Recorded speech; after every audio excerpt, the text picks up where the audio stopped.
Salut à tous, c'est Reda d'Animalistique, j'espère que vous allez bien. Aujourd'hui, on va parler des araignées les plus venimeuses au monde. Et avant de commencer, j'aimerais vous dire que j'ai créé un serveur Discord. Je vous laisse le lien dans la description et dans le premier commentaire si vous voulez le rejoindre. Aussi, la vidéo sera accompagnée de quelques images et vidéos graphiques. Donc, si vous êtes sensible ou arachnophobe, je vous conseille soit de arrêter de regarder la vidéo maintenant ou de continuer à écouter sans regarder les images. Ceci dit, c'est parti pour la nouvelle vidéo.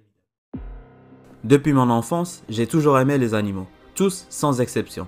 Je n'ai jamais eu de phobie ou de peur, même quand je voyais ou je manipulais les animaux que les gens considèrent moches ou dégueulasses, tels que les arthropodes. En fait, mon groupe d'animaux préférés sont les arthropodes. C'est la classification qui regroupe les araignées, les scorpions, les insectes, les myriapodes comme les centipèdes et les millipèdes, et j'en passe. Ce sont les animaux les plus fascinants de la planète, des usines ultra bien conçues, dans des packagings minuscules, mais qui restent capables de ruiner votre vie en un clin d'œil. Pour moi, ça a toujours été un mélange de sentiments envers ces petites bestioles, entre le respect, la fascination, mais jamais la peur. En fait, le seul arthropode qui me fait et qui m'a toujours fait peur, c'est l'araignée recluse. C'est loin d'être une phobie, c'est plus la peur d'être victime de sa morsure dévastatrice qui peut aller d'une nécrose à une amputation de vos organes. La liste des araignées que je vais vous présenter est non exhaustive, donc elle peut toujours être complétée par vos suggestions dans les commentaires. Ce classement va lister les araignées les plus venimeuses, elles ne seront pas classées selon la puissance de la toxine, à part les 3 premières. Comme je l'avais déjà expliqué dans une vidéo précédente, pour classer les animaux selon leur toxine, il faut avoir une idée sur la dose létale 50. Je vous laisse le lien dans la description si vous voulez regarder l'autre vidéo en détail. En gros, c'est juste la quantité de venin qui tue la moitié des animaux test. Par exemple, si on a 10 souris de laboratoire et on les injecte tous avec la même substance X, la quantité de cette substance qui va tuer au moins 5 souris sur 10 sera définie comme la dose létale 50 de la substance X. Ceci dit, c'est parti pour la vidéo. Les araignées ont fait leur première apparition il y a plus de 430 millions d'années et ont gardé à peu près la même forme. Quelques changements au niveau de la taille, mais la morphologie générale est restée quasiment la même. Un corps divisé en 2 parties, un exosquelette qui le protège, 8 pattes dont 4 de chaque côté et des crochets à venin. Les araignées n'ont pas de dard, donc elles sont incapables de piquer, elles ne peuvent que mordre. La quasi-totalité des araignées sont venimeuses, mais bien sûr, la puissance du venin varie d'une espèce à l'autre. Certaines espèces sont sans danger pour l'homme et d'autres peuvent vous mettre dans une situation médicalement grave. Les venins des araignées sont des cocktails de protéines et de peptides toxiques, dont la composition varie à plusieurs niveaux. Comprendre les modèles de variation de la chimie et de la biodiversité est fondamental pour comprendre les facteurs influençant la variation. L'effet du venin peut varier selon l'espèce injectée. Une même araignée peut tuer une sauterelle, paralyser une souris et causer une douleur extrême chez les humains, parce que tout simplement, les 3 espèces n'ont pas les mêmes systèmes immunitaires ni les mêmes mécanismes de défense. On commence avec les veuves noires. Selon une étude publiée en 2012 par Ernest Hodgson, la veuve noire a une dose létale de 0,55 mg par kg. Donc, elle est techniquement plus venimeuse que le cobra royal qui a une dose létale de 1,6 mg par kg.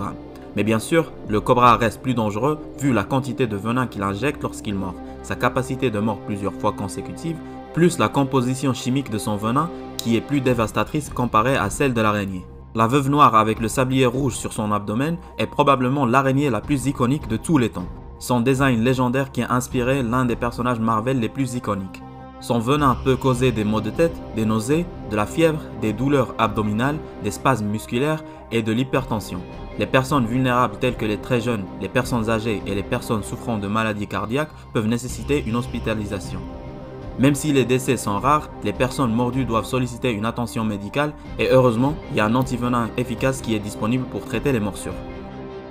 En Europe, on a la malminiate qui est aussi une veuve noire, mais au lieu du sablier, elle a des points rouges sur son abdomen. C'est l'une des 2 araignées les plus dangereuses en France. C'est l'une de plusieurs araignées de ce genre qu'on peut trouver en Chine et au Vietnam.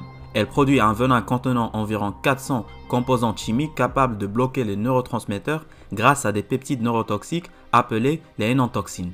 Ces toxines peptidiques présentent une similarité structurelle mais une grande diversité fonctionnelle.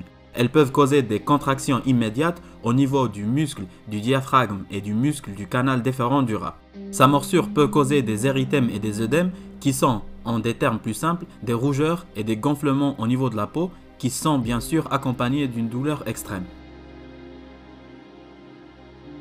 C'est une araignée qu'on peut trouver en Europe, notamment en France et en Asie également. Elle a été introduite accidentellement en Amérique du Nord, comme ça a été le cas avec plusieurs arthropodes.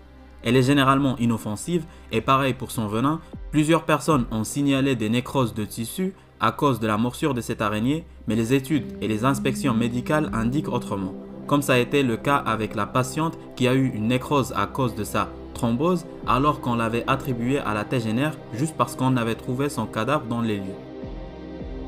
L'araignée des sables à 6 yeux, on l'appelle aussi l'exophthalma, c'est l'araignée la plus venimeuse en Afrique. Elle est timide et pas agressive du tout. Toutes les espèces d'exophthalma produisent un venin qui peut avoir des effets nécrotiques, capables de provoquer des blessures très graves, voire même mortelles. Les effets nécrotiques sont causés par une famille de protéines appelées sphingomyelinases. Ces protéines sont présentes dans le venin de toutes les araignées de Sicariidae. Cependant, la plupart des espèces d'exophthalma, y compris celles à 6 yeux, n'ont été étudiées qu'in vitro, c'est-à-dire que dans les laboratoires et les milieux artificiels, et les effets détaillés de leur venin chez les hommes et d'autres vertébrés sont vraiment inconnus. Aucun enregistrement de morsure en Afrique australe n'a été prouvé. On suppose que son venin nécrotique cause une rupture au niveau des globules rouges et de la libération d'hémoglobine, ainsi qu'une destruction des cellules et des tissus. Il n'y a pas de remède pour son venin pour l'instant. C'est l'araignée la plus venimeuse en Amérique du Nord. En France, on a un membre de la même famille, mais pas de la même espèce. C'est l'araignée violoniste. C'est l'animal qui cause le plus de dégâts esthétiques parmi tous les animaux de la planète. Il surclasse la quasi-totalité des animaux, sauf certaines espèces de serpents qui sécrètent des toxines nécrotiques comme le fer de lance. Je vous le signale encore une fois, il y aura des images un peu choquantes pour expliquer ce qui se passe lorsqu'on est mordu par cette araignée. Chez les humains, les cellules ont une sorte d'horloge biologique qui définit l'espérance de vie de chaque cellule. Elles meurent une fois elles deviennent endommagées, âgées ou inutiles. C'est ce qu'on appelle une mort programmée. C'est ce qui se passe chaque seconde de notre vie, et pendant que certaines cellules meurent, d'autres cellules naissent pour les remplacer.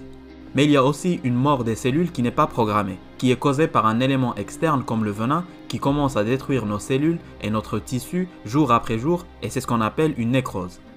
Et c'est exactement ce que fait le venin de la recluse brune et de l'araignée violoniste. Il détruit les cellules plus vite que le corps peut les reproduire. La nécrose commence par le point de la morsure et continue à se propager dans l'organe mordu, causant la mort progressive des cellules. Après, l'organe commence à sécher et à se momifier, ce qui pourrait potentiellement entraîner une amputation de l'organe mordu en cas de surinfection qui peut se transformer en gangrène. Les spécialistes conseillent d'attraper l'araignée qui nous a mordu pour faciliter le traitement une fois on a identifié l'espèce.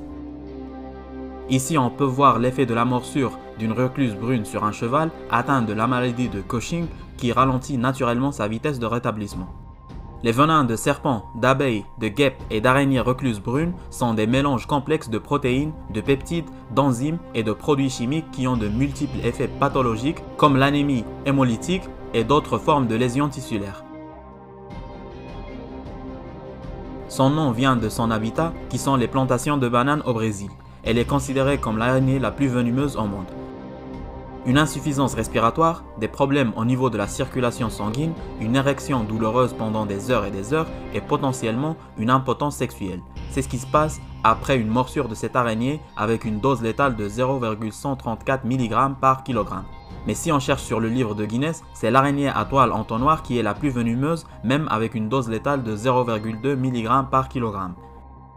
Et comme je l'avais déjà dit auparavant, je pense que le raisonnement derrière ça, c'est parce que cette araignée injecte plus de toxines par morsure et on a eu 13 fatalités comparé à 10 fatalités par la banane. Mais dans tous les cas, il y a un antidote disponible pour les deux espèces. C'était tout pour aujourd'hui, merci d'avoir regardé et on se dit à bientôt.